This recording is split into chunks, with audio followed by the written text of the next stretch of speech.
The category is What the Trans Darling.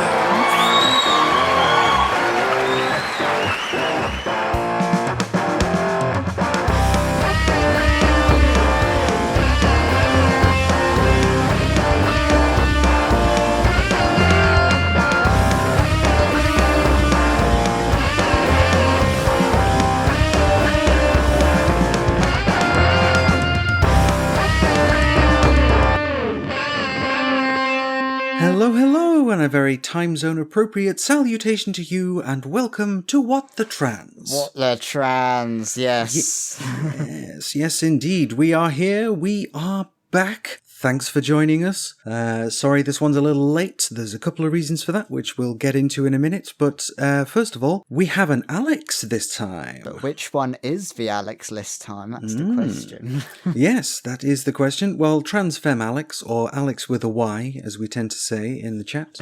And yes, I've decided to jump into the seat this time. If you don't know me, I'm a photographer, do a bit of social medias. You might have seen me on my Twitters or the recent threads. Follow our threads. I do a bit of website articles as well. Mm-hmm. Well, here I am now.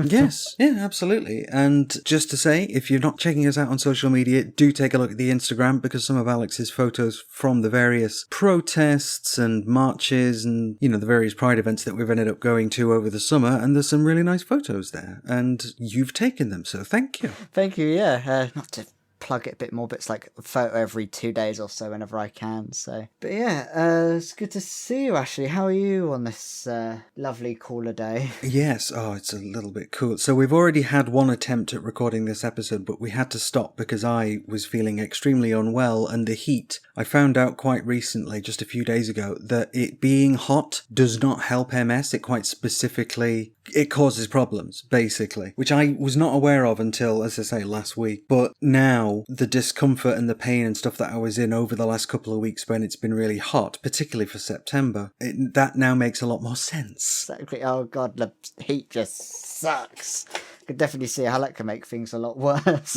Oh yeah, for sure. And I mean, it was making everybody uncomfortable and moody, let's say. You know, I'm sure we've all got stories of people just being outside and fucking shouting at each other because it's just too bloody hot. Oh, exactly. But yes, nice to have you with us this time, or with me, I suppose. But for your first time in the presenting seat. Oh, exactly. Yeah, I think I did one interview at one point on the What Cracked Your Egg or the LGB Alliance at one point. I was talking about the protest there, so it's quite interesting to be in the seat of the host. Yes, indeed. Because now we've got to fill the time, haven't we? It's not like, you know, we've got an interview coming up over the course of the show, but you and I have to just keep talking at each other until we've got enough for a podcast. And one of the ways that we choose to fill that time is by talking about what is it we're talking about? The news. The news. Yes, the news. We've made this bed and we have to lie in it, unfortunately. So we will get started, because the sooner we get started, the sooner we can finish, and we can talk about the nice stuff that we have in this episode, which is about a couple of prides that we've been to recently. And we're going to start off with the news that Stonewall and Gendered Intelligence are going to be challenging the government's use of Section 35 to block the gender recognition legislation in the Scottish Parliament. As you might remember, in April of this year, Westminster did block the implementation of Scotland's Gender Recognition Reform Bill, which we did cover in depth here at What the Trans at the time. They did so with the use of the aforementioned Section 35 of the Scotland Act, which, for those of you who don't know, is basically the veto power that Westminster has over legislation passed in Holyrood, and it prevents it from reaching royal assent. So Alistair Jack, the Secretary of State for Scotland, said at the time that this was because the Gender Recognition Reform Bill in Scotland would interfere with the enforcement of the Equality Act, which, not sure about that, but okay, if that's what you've got, sure. Now, there is finally an update to this, which, according to The National, in Scotland, Europe's largest LGBT charity, Stonewall, alongside Gendered Intelligence and the Institute for Constitutional and Democratic Research, or ICDR, have been granted leave to submit evidence in the judicial review of this case, which is set to take place later this month in September. A judge has now permitted the organisations I've mentioned permission to submit written evidence to the court, where they will outline their arguments behind challenging the UK government's assertion that there would be adverse consequences if that legislation came into force. It comes after Scottish trans were given permission to submit their own arguments and evidence earlier this month. According to Stonewall's website, a senior judge has permitted these organisations to submit written evidence to the court outlining their rationale behind challenging the UK government's stance that there would be adverse consequences if the bill became law. Now, according to the Mail, so statements to be taken with a generous helping of salt. The Daily Mail, Heil, your choice of names. As I've said before, I think the Daily Mail should have to print on its masthead the paper that supported Hitler, because then there's at least one verifiable truth in every edition. So, according to them, the 3-day hearing is expected to begin at Edinburgh's Court of Session on September the 19th, which is in a few days as we record this, with the Scottish Government set to present their case first. Now, a story published in The Scotsman back in June and a piece in the Renfrewshire News published on August the 11th seems to corroborate that date of the September the 19th. The September, yes, the definitive article.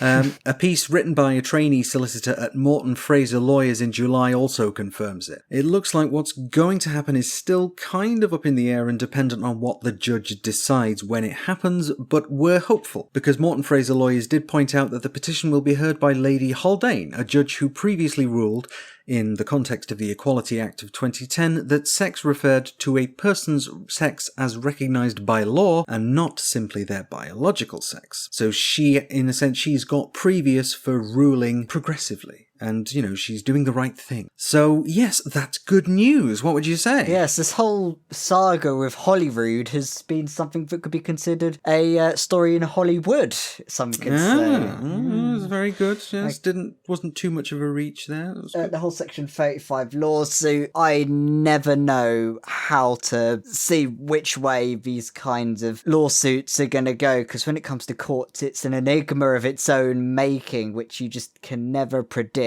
what it's going to be. As you saw with the Mermaids case against the LGB Alliance, it was like no one could guess. There was the case law around it was completely unknown. And the Section 35 one as well, the Section 35 has never been used. Yeah. So for standing around how Section 35 is going to be challenged, there's not been any case law previously, which is really like Mermaid's case. With a Mermaid's case, they were like, you don't have the standing, but you are right in your arguments about why they shouldn't be in the LGB Alliance. But we don't know which flip of a coin this is going to be, or if the flip of a coin is indeed going to be it, because there's this whole fuckery with devolved parliaments and a whole national... Because in a way, this is also going to feed into the devolution of the UK. Yeah. Some people are going to be like, Scotland doesn't really have the authority as a devolved nation when there's the whole of UK to work it on. Some people say, well, it's perfectly within their right, and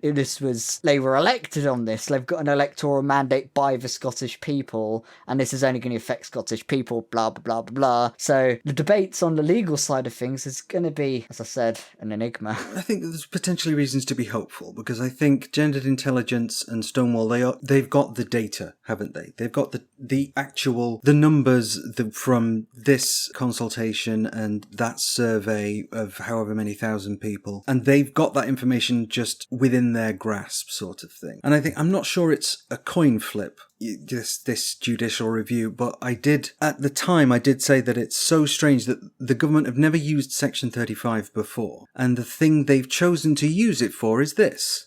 They would rather risk a constitutional crisis than let trans people, declare themselves as their own gender. And that's tells you something about the priorities of this government, I feel. And I thought that it would just be Brexit causing constitutional crisis, but apparently trans people just causes it, apparently. Just implicitly, just by existing and wanting the appropriate documentation, we are so problematic as to risk, a constitutional crisis and potentially the beginning of the breakup of the UK. Because previously, when Scotland did a referendum on independence, I was like, no, stay, you guys are awesome, and I love Scotland, and I do. Oh, good, I wasn't the only person who was thinking that either. Yeah, but now I'm just like, I'm like the wounded comrade in the war films, like, oh, it's too late for me, run, save yourselves.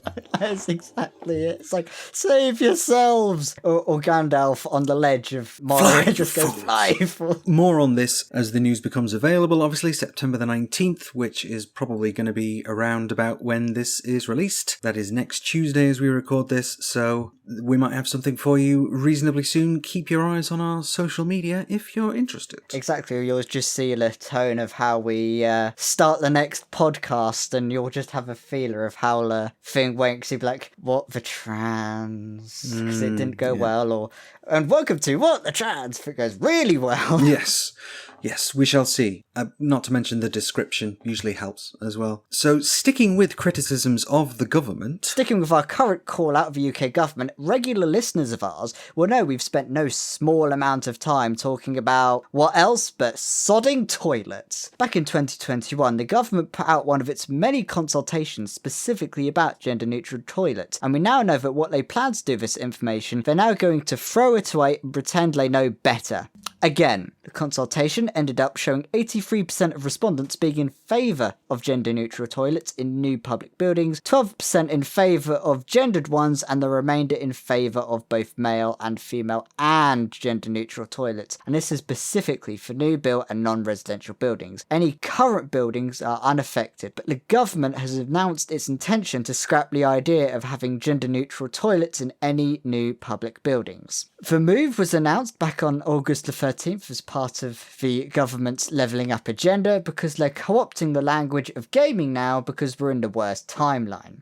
It's now intended to, yes, you've guessed it, protect single-sex spaces. Obviously, this has now come in for a certain amount of criticism, with Labour MP and Shadow Women's and Equality Ministers Annalise Dodds going as far to say Kemi Badenoch should get on with her job and stop obsessing over toilets. A fair point, really. Yeah, I'm with her on that one. Especially considering the government's own statistics show that the overwhelming majority of the public actually support the provision of non-gendered toilets. But this isn't the first time the government has run a consultation of interest to trans people and then thrown out the results. Back in 2018, just as this podcast was starting up, there was a whole consultation about trans people in society, which lasted for months and saw the current glut of tabloid press transphobia really kick into high gear. The government then dawdled with releasing the results of the consultation, and when they did, the results showed massive support for the trans community. Then the government pretended that it had been spammed by those pesky kids on the left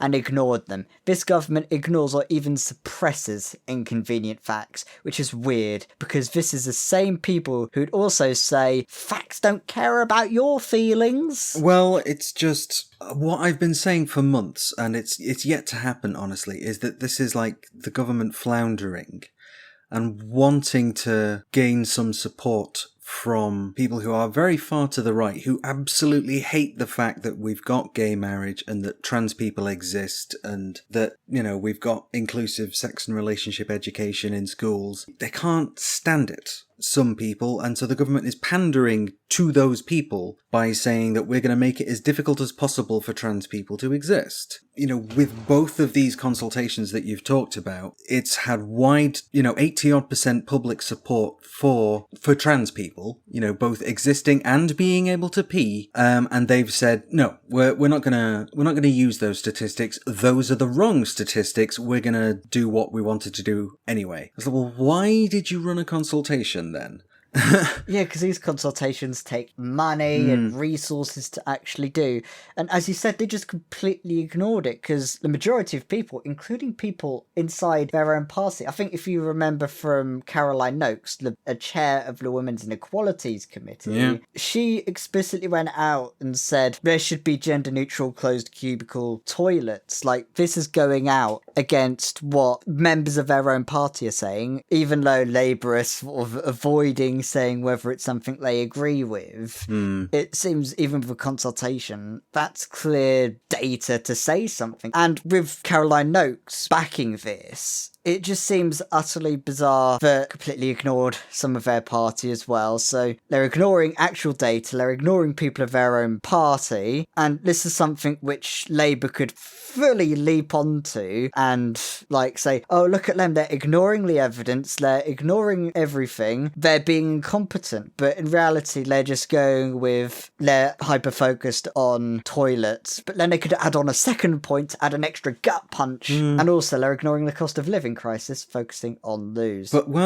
can't be attacking the government, not under Starmer, apparently. Just as an aside, I was at Manchester Pride, watching the Pride parade, and the Labour Party contingent was fairly small. The Conservatives didn't have a parade entry at all, obviously. They have done in previous years, but not this year. Not for a good few years, actually. But there was actually a fairly small contingent of Labour folks there within Manchester Pride, and I had to bite my tongue, honestly, because I was close enough to them where I could have shouted and said, why aren't you doing this? Why aren't you doing that? But, I figured in the middle of a parade where everybody's like, woo, yay, gayness, I felt that wouldn't have been the appropriate moment to do it, maybe? Or maybe it's exactly the appropriate moment to do it, and I should have just, womaned up and done it, but I didn't. So, yes, I think Labour could be doing quite a lot more on this, in terms of pressing the government about what it's not doing. Perhaps that's too much to expect from them, but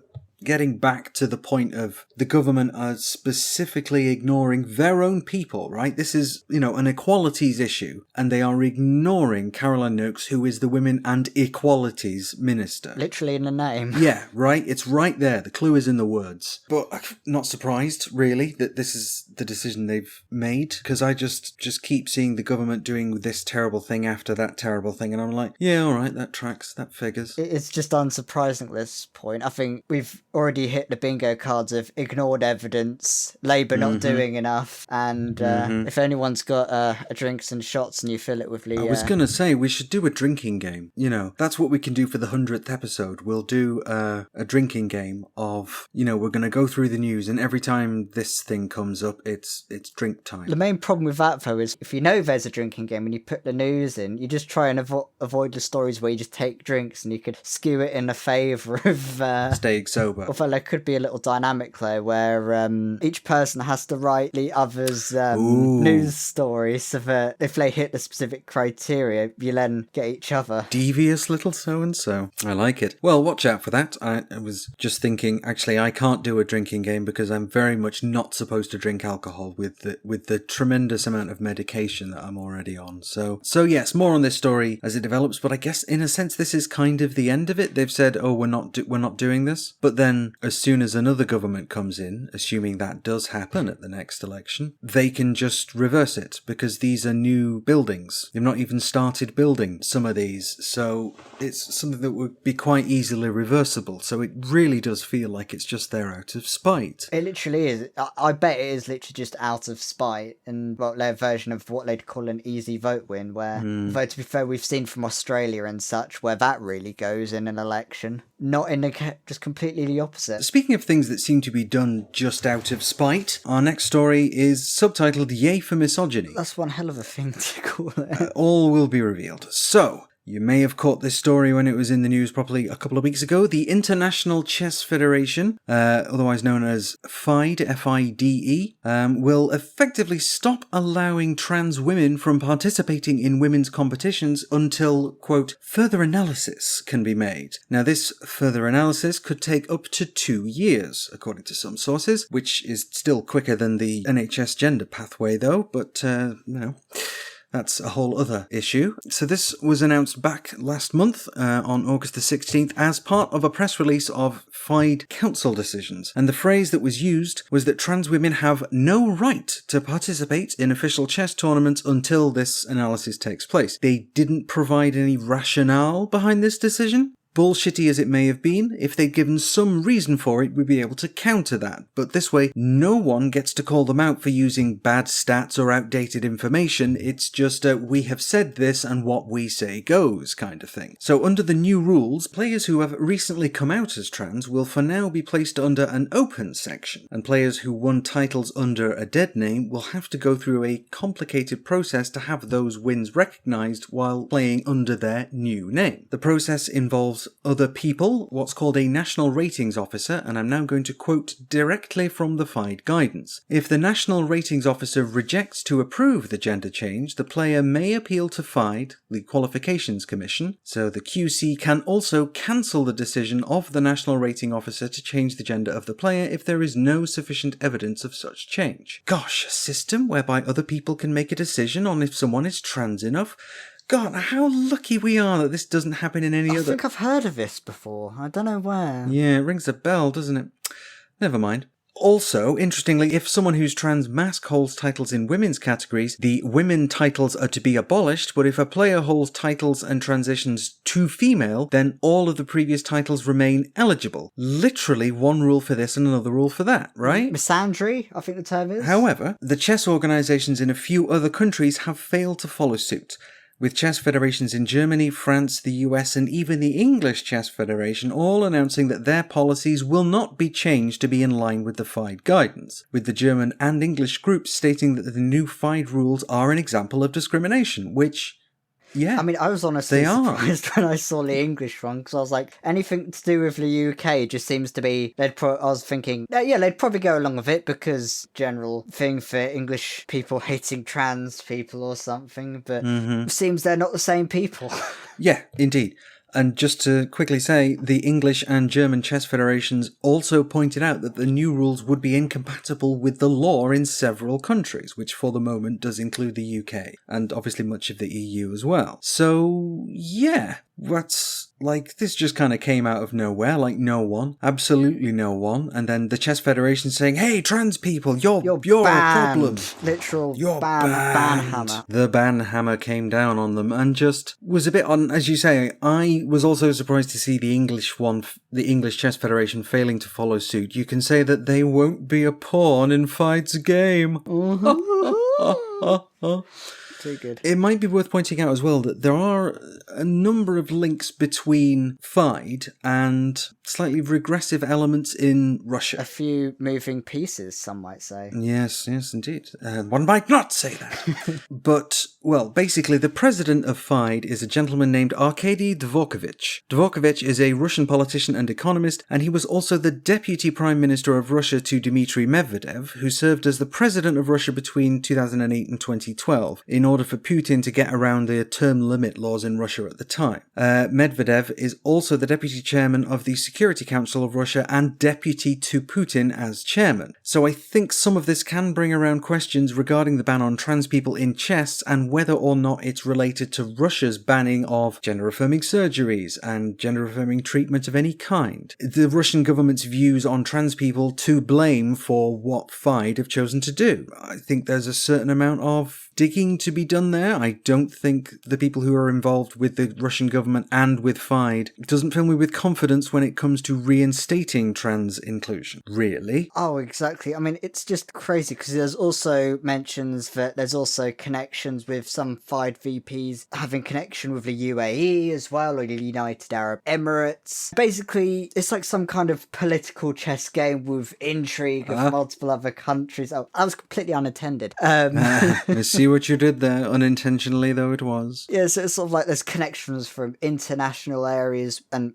as he said, with Putin, with the trans ban in Russia, it's hard not to guess it is that, but I think we were going to do some digging, weren't we, Ash? I think that's the plan, yes. So we'll keep looking, basically, and sort of investigate those links to the extent that we're able to do that. It must be pointed out that a certain amount of that sort of connections that we've noted was actually done by Alex Maguire, who you heard on the last episode of What the Trans. So he's the one who's uncovered some of this stuff. So great work, Alex. Thank you very much. Yeah, thank you, Alex. The other Alex, not me. Yeah, quite. If you're saying thank you, Alex, while talking to yourself, that would be weird, unless one of your screens is set up as a mirror. Well, who knows? Maybe it is. I mean, I wouldn't know. So that's interesting. And I'm glad that the other chess federations have not followed suit. Exactly. It's good to see some solidarity, because at this point I'm just not used to seeing it. So it's like someone's agreeing with us. Yeah, quite. Someone English is agreeing with us. Well, and I guess speaking of the English and the UK more broadly, I think that's what our next little bit is talking about. Indeed, mentions of a growing number of Brits who have negative views on trans people.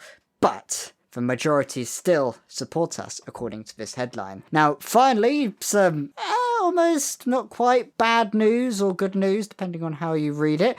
A recent YouGov poll has released some information about how the British public perceive trans people.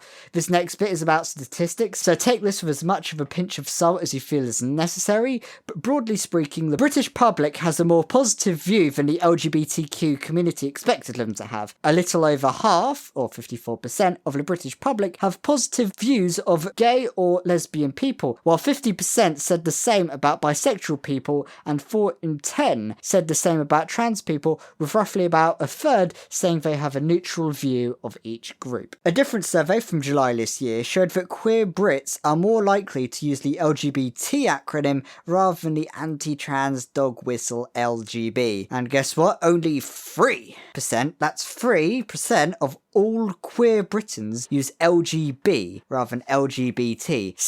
So when the LGB Alliance and the rest of the fash supporting ilk claim they speak for all lesbians, they really don't, and we have the figures to prove it. Yes, we do. And I think there was a certain amount of doom-mongering about the fact that there has been an increase in the number of people showing or saying that they have a more of a negative view of trans people in particular. That number has gone up by, a few percentages, essentially. And so a lot was being made out of that. But equally, I think the fact that the majority of Brits still, have been unaffected by this rampant transphobia in the press and from the government over the last few years. The anti-trans culture war, as I'm sure the books will describe it in the future. Yeah, so just to piggyback off of what you said, when I looked at it, it seems like when the article we're going to link in the website, it's like a Pink News one, and the one thing I did notice was at the start it compared the statistics of two separately different questions. So discrimination against trans people is a problem, and the other question was, do you have negative feelings towards the trans community? It just seems like completely different questions to try and lead the reader into a mindset of gloom and doom. For me, it's like saying, do you have negative feelings towards people who like pineapple on pizza, and saying, do you think it would be bad if we discriminated against people who like pineapple on pizza? It seems like quite misleading. Yeah, it's not quite the same question, is it?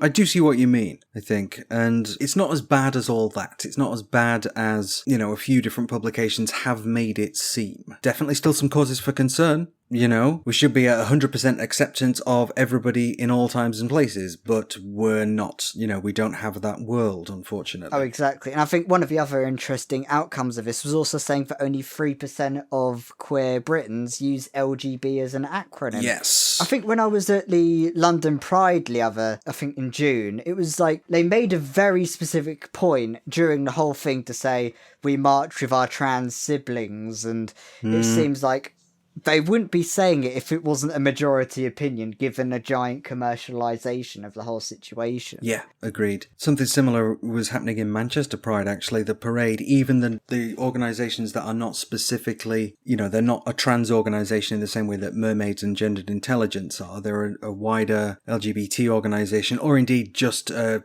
corporation of some sort that's marching in a pride parade, because that sort of thing's allowed. And don't get me started on the over-commercialisation of Pride, but even they were marching under signs saying LGB with the T and we support our trans siblings. And there was so many of those during the Pride marches I was at as well. In fact, when you mentioned about the commercialisation of Pride, not to plug my own things, but I do have an article on Pride and protest. Indeed. Speaking of which, in London Trans Pride the other day, there was a whole situation with Sarah Jane Baker which happened. Yes, indeed. So over the last few weeks and months, you may have heard the name Sarah Jane Baker around online and at prides and stuff. So, Sarah Jane is a trans woman who has been recalled to prison after statements that she made at London Pride. She's being held in a men's prison, in spite of the really obvious risks in housing a trans woman in the male estate. For context, at the Pride event in London, she made some anti-TERF statements which were filmed and shared on social media, not least by Home Secretary Suella Braverman, who's shared the video and added, "I'm sure the police will consider the evidence carefully." I've never heard her voice. I assume that's what she sounds like. And you can just hear the sneering in her voice when you read that. Braverman was, of course, the one who back in July got in a dig at Keir Starmer in the House of Commons by saying, "We cannot rule him out from running to be Labour's first female Prime Minister." So that's the quality of joke that she's coming out with. The fact is that Sarah Jane is a woman who has been arrested for something she said. Ironically, the exact outcome the Free Speech Brigade claimed to stand against. For a little bit more information on this, we have spoken to Anita. We'll cue that interview up in a moment. It is worth saying that Sarah Jane has now been back to court and has been found not guilty of the offence in question. So she is going to be released, but apparently only in March. The interview that we've done with Anita took place before Sarah Jane was, ruled in court to be innocent. So that's why we're talking about an upcoming court date and things that you can do to help, because there are still some things that you can do to help, but this interview has now been overtaken by events, but it is still worth your time to listen to it, so take it away, me and Anita in the past. So Anita, thank you very much for joining us. I have to get straight into it, if that's all right. Yeah, sure. This obviously must be a very difficult time for you and for Sarah and your loved ones, but perhaps a silly question, but since Trans Pride London, we've had a few listeners of the podcast get in touch with us to ask if we know how you're all doing. Oh. Can we start there? Yeah, sure. No, thank you very much for having me as well. Yeah, it's been kind of a real roller coaster. I mean, I've never had the experience of having someone close to me go to prison before, so it's a hell of a shock, when it happens, and really sad, I think, for Sarah, because she'd been doing really well, kind of adjusting to this crazy outside world, trying to address things and campaign. So it's a real shame, I think, that she's back in jail for her. And I've been really, really busy campaigning. So loads and loads of people have contacted me. A lot of them have campaigned with Sarah or know her personally. So that's been really lovely.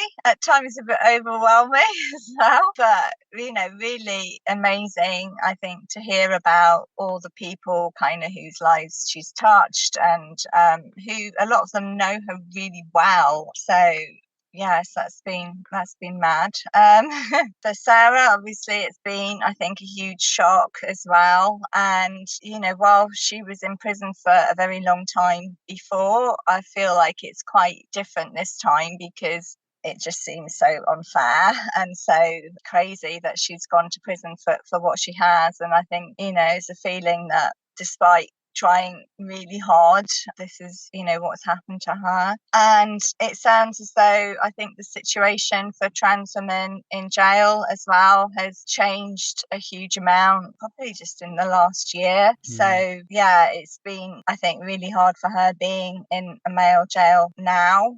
She's transitioned a long time ago now, so it's not a good jail at all. So it's quite a scary environment. And even a lot of the things and adjustments that they used to do when she was in male jails before, they're no longer doing. Yes. So, I think that's been really hard for her to kind of accept, which she doesn't accept really. She's wanting, it's one of the issues that she is wanting campaigns around, is for her to be transferred to a female jail, but also for trans women to be able to go to the right jail in general. And I know this is an issue sometimes for trans men as well, although a lot of the attention and controversy seems to focus on trans women. So it's obviously had a big impact on her mental health as well. So I think it feels like everything is still very much in flux, and I guess we're both still adjusting, really. Yeah, it's a lot. Yeah, it is. We decided to reach out to you because it was brought to our attention that Sarah had begun a hunger strike. Obviously, you mentioned wanting to be transferred to a women's prison. Can't blame her. Not one jot. Can you maybe give us a little bit of the background about how she got there and why a hunger strike? Yeah, it's now, thankfully, I think, come off that hunger strike. So I think she was just feeling really frustrated where she was. I think maybe one of the things that prompted her was having met up with her prison law solicitor and really, I think, saying that she was quite unlikely to be successful going through normal channels to be transferred to a women's prison, because things have changed so much. Like before, when she was in prison, they would have considered transferring her, but this time all the rules seem to have fairly arbitrarily changed, which means that it would be really hard for her to go to a women's prison, through normal channels. So I think, hunger striking is something that people do when there's few options open to them to be able to try and make their demands or, have autonomy really over their lives. So she started refusing food on Friday. On Saturday,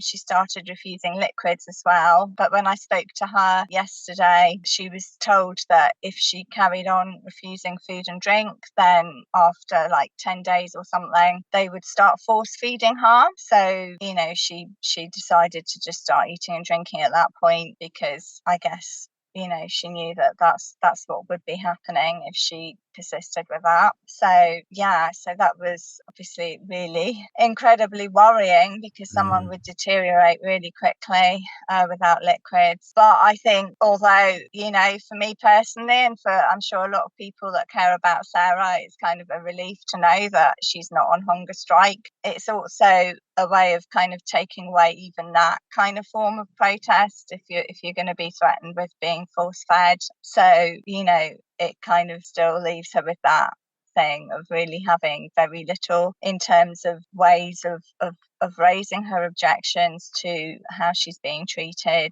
and trying to make any difference to her current circumstances, which is partly why all the things about raising publicity and campaigning, I think, are so important, because we've obviously got more ability to raise things out here kind of on her behalf than she's really limited in her current situation in terms of what she can do herself. Yeah, absolutely. It's that taking away of the autonomy, really, and with things having changed so radically under this particular iteration of this horrendous government, things have changed quite radically, quite quickly. So if they were to transfer her over to a women's prison, what do you think that would do for Sarah Jane and indeed for other trans women prisoners? Yeah, I mean, I think for her, as I say, like in her current situation, things that she was having before when she was in a male jail, like being provided with female clothes, because the prison will normally provide you with some clothes, and there would be some provision for providing the right gendered clothes, being able to take a shower, because they are not allowing her to shower separately, and she's being housed on a vulnerable prisoners wing, so with a lot of male sex offenders. So it would, I think, quite obviously and predictably be quite dangerous for her to go in communal showers with male sex offenders, being a trans woman. So those basic things of her being able to actually live as a woman in jail were being seriously curtailed. So I think if she went to a women's prison, obviously she'd be able to access appropriate gendered facilities, and she'd just be in the correct jail for her gender. It's just not appropriate. She's a trans woman walking around the wing among like male sex offenders.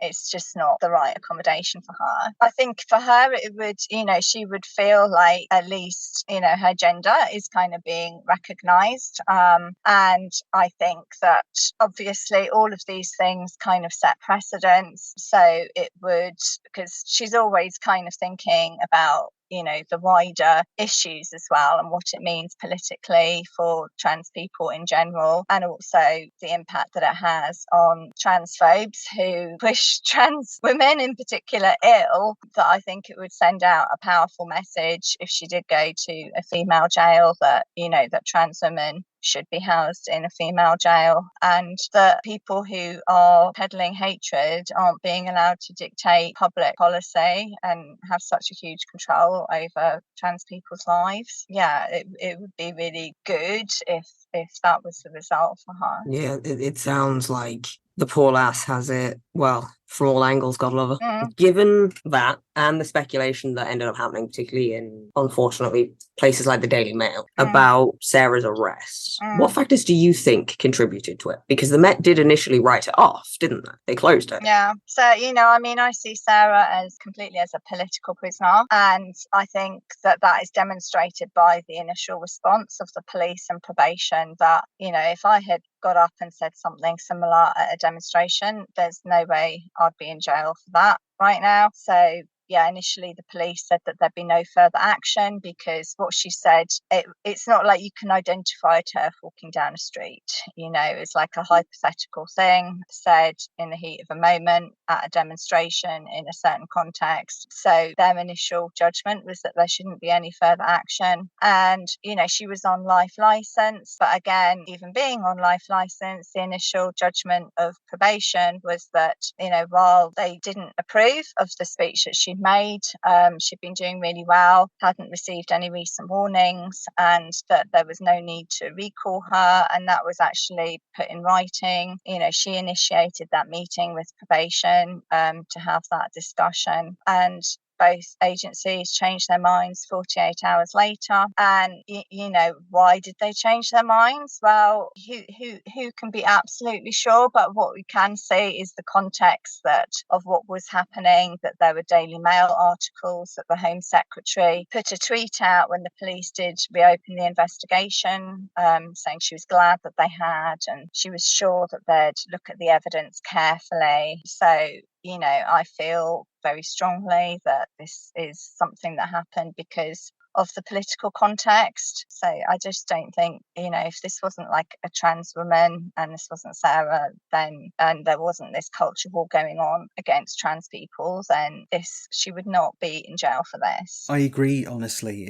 She is a political prisoner, and there are so many people in the UK that think, oh, we don't do that, we don't have political prisoners, we've got freedom of speech, we've got X, Y, and Z. And like, you know, freedom of speech with an asterisk saying terms and conditions apply is what we seem to have. And that's, I think a lot of people in the UK need to wake up, basically, and accept the truth of what's happened here. So my next question, did Sarah Jane or anyone else, did you have any idea what was going to happen after her appearance on the mic at Trans Pride London? Yeah, I mean, you know, I was worried when I heard what she said because, you know, I know she's on life license and that does mean that there's a certain vulnerability there.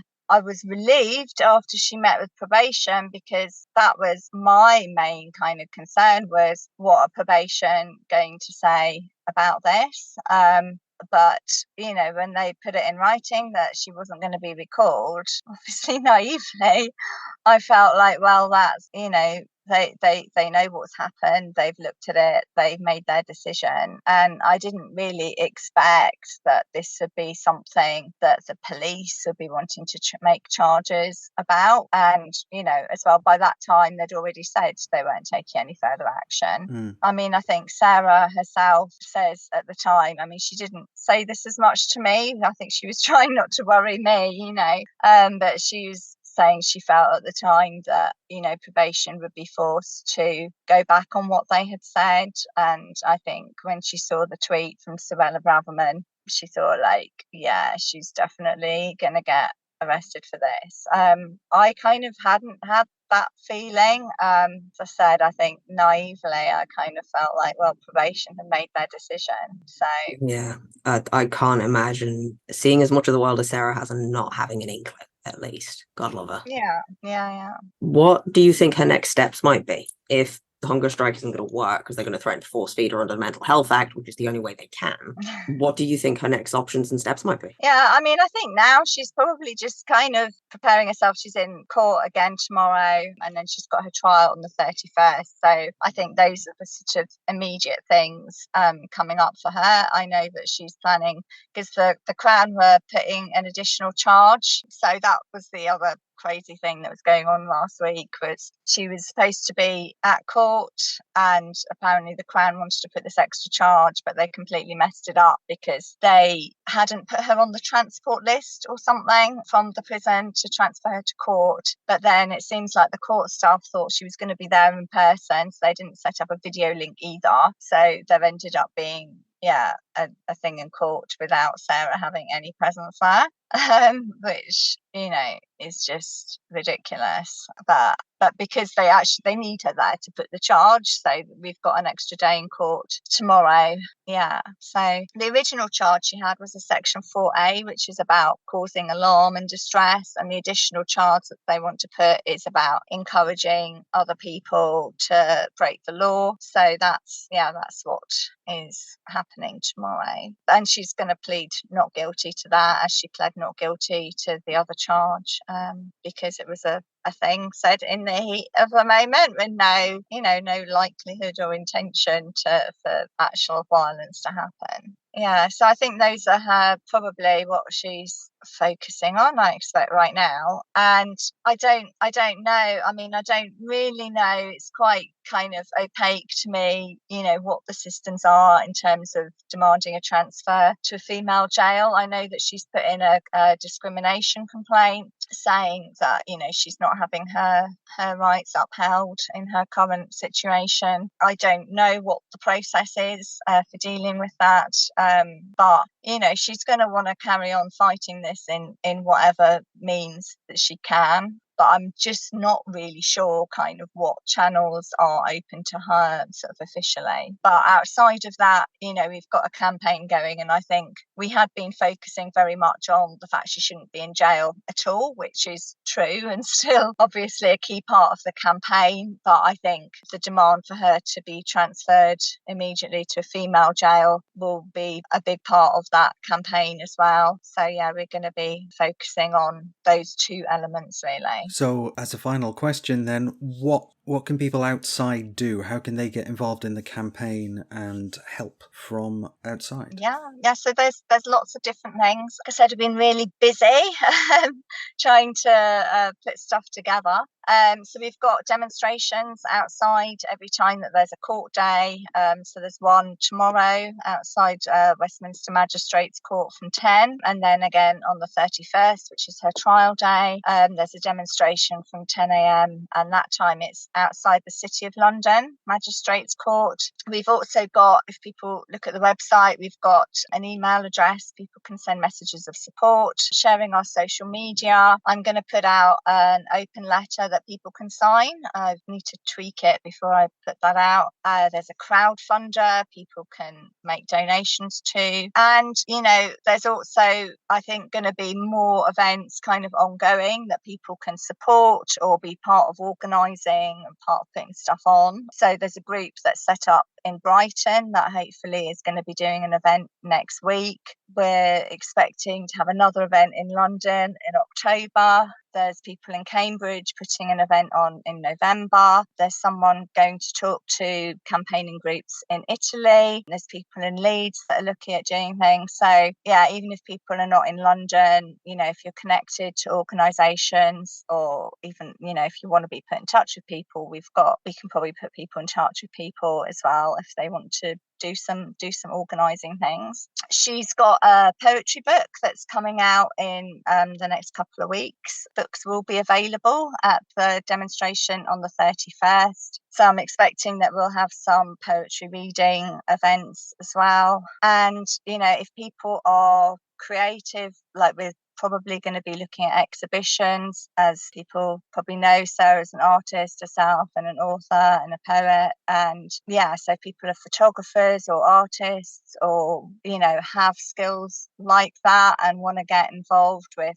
collaborating and putting events on or putting some of their stuff into events. There's lots and lots and lots of different things that people can do. And, I think it is really good for Sarah to see that people are supporting her, and I'm giving these messages back to her all the time so that she knows she's not forgotten, that there's people out there that do care about these issues. So if people have got media contacts as well, that's good too.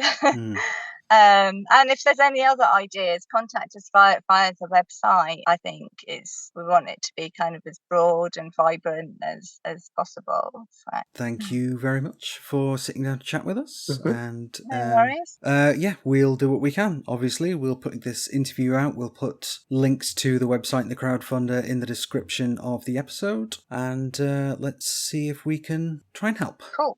So that was certainly an interesting interview. There was quite a few interesting details in there, and I sort of noticed during the interview that it's absolutely bullshit that she got put into the prison there, because one of the first things was that she was really cooperative with like the parole board, with the authorities and such. She initiated the contact fully knowing what was going to happen, so they knew that everything was a bit more above board, and then it just seems like someone overrided it, which, as Anita said, it felt like it was political interference. Yeah. And it also plays into them using the quote-unquote dodgy trans activist, and then proceeded to take full advantage of a recent rule change by Dominic Raab, but the context, she was specifically moved to a men's prison because of Dominic Raab due to the whole Isla Bryson case, which sort of shortly happened after the self-ID law was passed in Scotland, because if they didn't pass that law,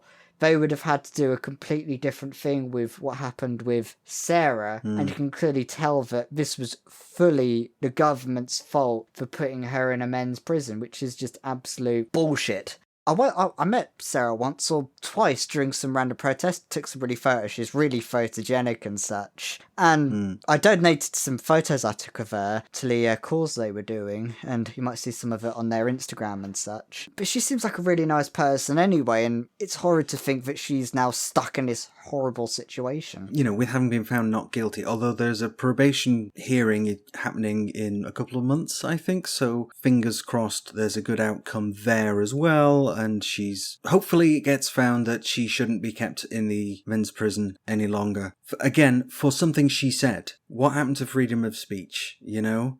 And it was an over dramatic punch turfs kind of statement, which perhaps, while ill-advised, is no justification for keeping someone locked up in the wrong prison for months on end. Oh, exactly. Like some of the rhetoric we've seen from other anti-trans activists have been significantly worse, and yet they're not being put in the same situation. Yeah, one rule for them and another for those. That seems to be that's a running theme of the episode, apparently.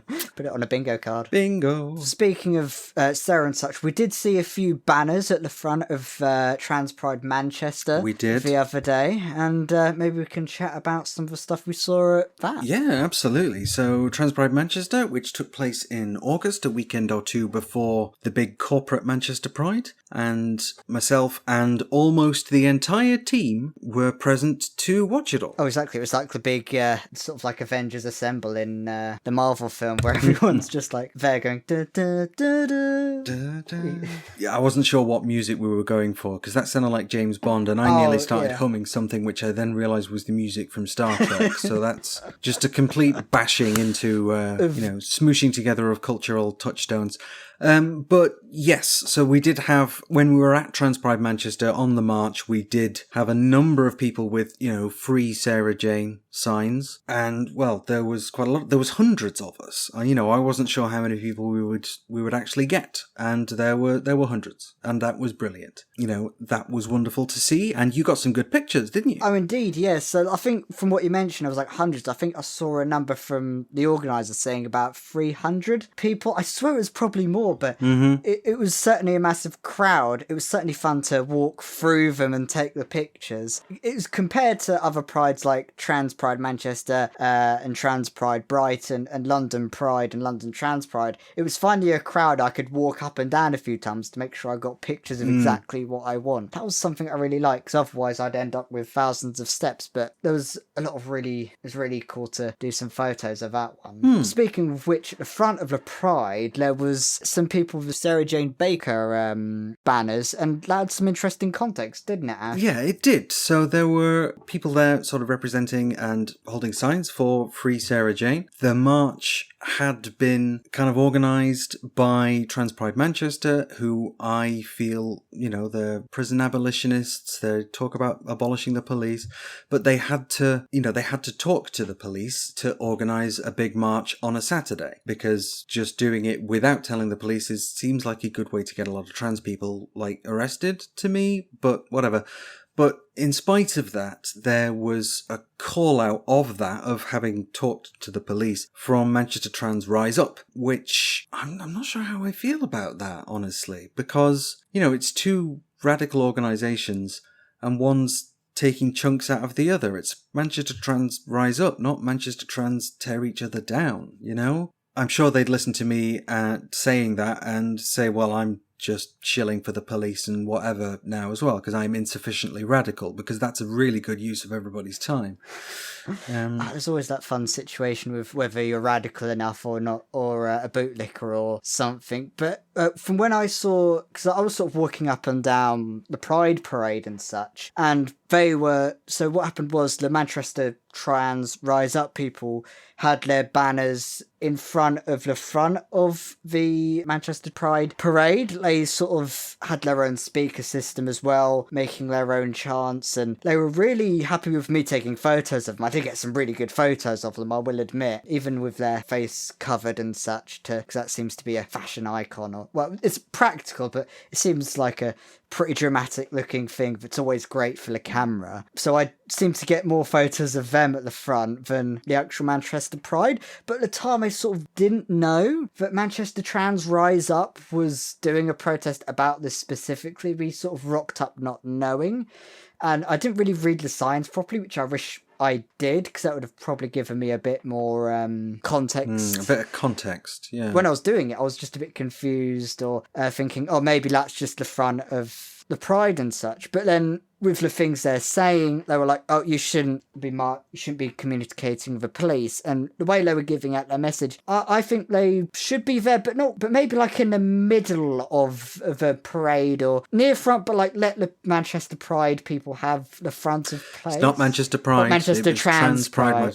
Yeah. Manchester Pride is a whole other thing that I also went to, and we'll come back to that in a minute. I always seem to get the names. In fairness, there's only so many ways you can arrange the words Pride and Manchester. Exactly, yes. You probably should put the Manchester Trans Pride at the front out there, isn't it? I mean, it's all good. Yeah, so that was a bit... I wasn't sure how I felt about it. I'm still not, but whatevs. I understand the criticism. I'm just not sure I agree with it. But towards the end, there was... We all gathered on Stevenson Square in Manchester, and there were some police who were taking issue with the way that one of the signs was worded. This wasn't one of the Manchester Trans Rise Up signs. This was a sign from a community member that had a word on it that's traditionally a slur. I'm not going to say it, but they were using it and trying to reclaim it in the same way that we do with the word queer. So in the spirit of reclaiming that word, it's a word for, people of Asian descent, let's say. And it had that word at Pride, hate police. And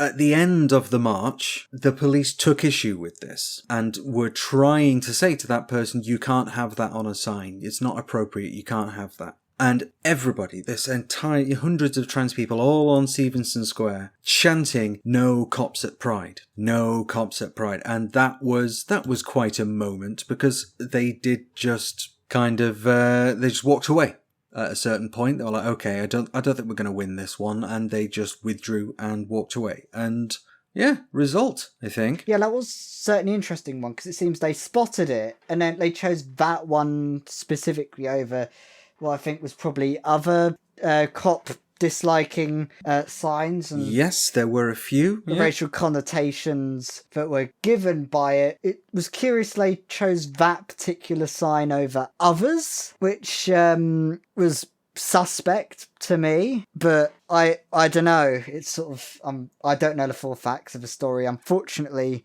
when it came to my positioning, I was at some benches a few meters away, so I didn't see what was happening. I mean, again, I'm no more really aware of it than you are. Particularly, I don't know the community member in question, so they're quite within their rights to, I think, try and reclaim that word, even if it's not one that I, as a catastrophically middle-class white trans woman, I don't think it's an appropriate word for me to use. Yeah. Put simply. Yeah, so it was quite the occasion, wasn't it? And there were a couple of events that were taking place within the building of the Proud Trust and a place in Manchester called the Feel Good Club, which does very nice food and brunch and stuff, and it's, owned by a lesbian couple. So support your local queer business. Yeah, that's, so, sounds pretty lovely, yeah. Everyone in Manchester should check out the events. Yeah, they were very lovely when I went there as well. Yes, it was all very nice. And so there was even, they had a solicitor who was there just as a kind of drop-in session, and they would be there signing people's deed polls and gender recognition certificate applications, because those have to be done by a solicitor, or, well, in the case of the deed poll, it can be done by a solicitor, but it doesn't actually absolutely have to be, but it sort of gives it more weight and the air of officialdom if it is. So, yes, it was interesting to have the whole team around, wasn't it? Or nearly the whole team. Oh, exactly. I got to meet Alex with Lee at the thing. I think me and you have met once or twice in person, so it was good to meet Alex in person, and we were having a whole debate before the Pride, saying, oh, who's taller? Is it me or Alex? And turns out we were saying, no, I'm smaller than you, no, I'm smaller than you. And we got the answer, and it turns out I was right. So I'm just going to proudly state that and say I was right. Yeah, you're the shortest one on the team. Jolly well done. Should we get you some platform shoes? Is that what you're saying? Well, some good high heels. Yeah, hell yeah. That's knee-high boots, and, so I don't have to worry about knee-high socks, just the boots instead. And 10-inch platform feet, and then some cool get-up. That'd be awesome. Yeah, sexy times.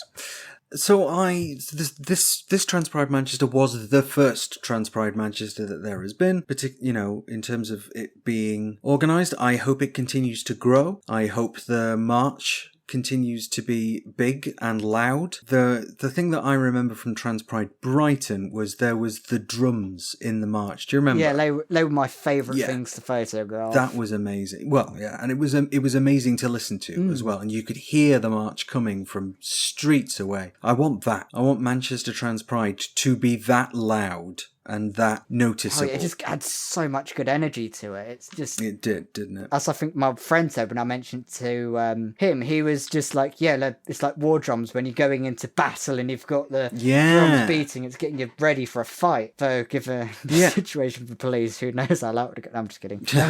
Yes, let's not encourage fights with the police. Yeah, no. With that, I think, Pride season is mostly over for us. There are some other Prides coming up. I know there's Wrexham Pride, I want to say, which is later this month. I'm sure I read somewhere that there's one in October even, or maybe at the end of September, I forget. Yes, very well-researched statement there, Ashleigh, well done. But for us, I think that's the end of Pride season, isn't it? We're not going to be going out and covering more Prides in person on the ground. Yeah, I don't think so. I just about missed the Southampton Pride because I was busy. But yeah, I think it's definitely Pride season. I used to think it was Pride month, but then it came 3 months. I was like, no, it's a season now. Yep. Pride season, aka summer. But yes, and it's nice to be able to get out and go to these things, isn't it? To have those events to kind of rally around. Exactly. I mean, the funny things for me, I've never really been to Pride except for one Pride in my local city for like 30 minutes before walking off again before my egg cracked. So finally going to my first Pride as a trans woman was one hell of a thing to go to. Isn't it? Yes, indeed. And it stood in contrast to the aforementioned Manchester Pride, so not Trans Pride Manchester, Manchester Pride, which is the big commercial corporatised one. So I went, my only participation in that this year was watching the parade. And even then, that was only because my partners were both in the parade, as with their taekwondo group, so they're all going along in their do box and then doing various patterns that are a part of taekwondo. And I saw those videos on Instagram. They looked kick-ass. Yeah, like literally in some cases. But yeah, for Manchester Pride, I watched the parade and then I went home and made cheese with my friend. So. That's a wholesome way of ending a Pride. Just cheese. Yeah, that's kind of my jam now. It's all wholesome, although cheese and jam works sometimes, I guess. It depends on the cheese. So, with the end of Pride season, so it is the end of the episode, I think. Thank you once again for listening to us. You can, of course, catch us on whatthetrans.com, where the articles that Alex and Alex both write are you can find them there. We're, of course, on Twitter at whatthetrans, although who knows for how much longer. I've deleted my own Twitter just this week. Facebook, whatthetrans, and if you would like to support us to help us go to even more Prides next year, patreon.com/whatthetrans. Give us a like if you can. So yeah, thank you very much for listening, and we will be back soon. Yeah, see you all girls later. Goodbye.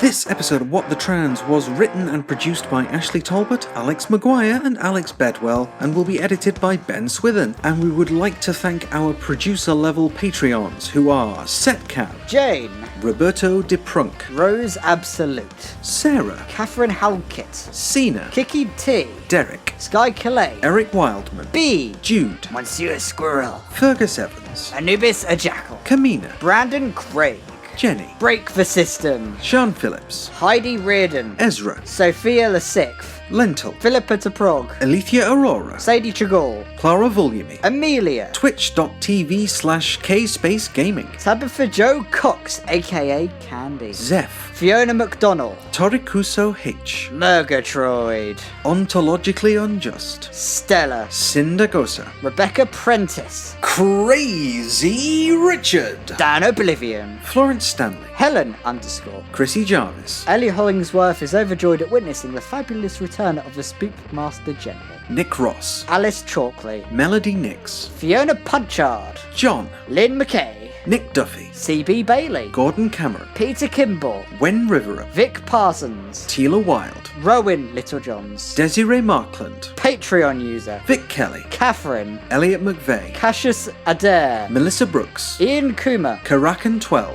April Heller, Sophie Lewis, Alexandra Lilly, Claire Scott, Ariadne Penner, Lauren O'Nions, Bernard's Pink Jellybean, Lenos. Chris Hubley. Thank you so much. Goodbye. Bye.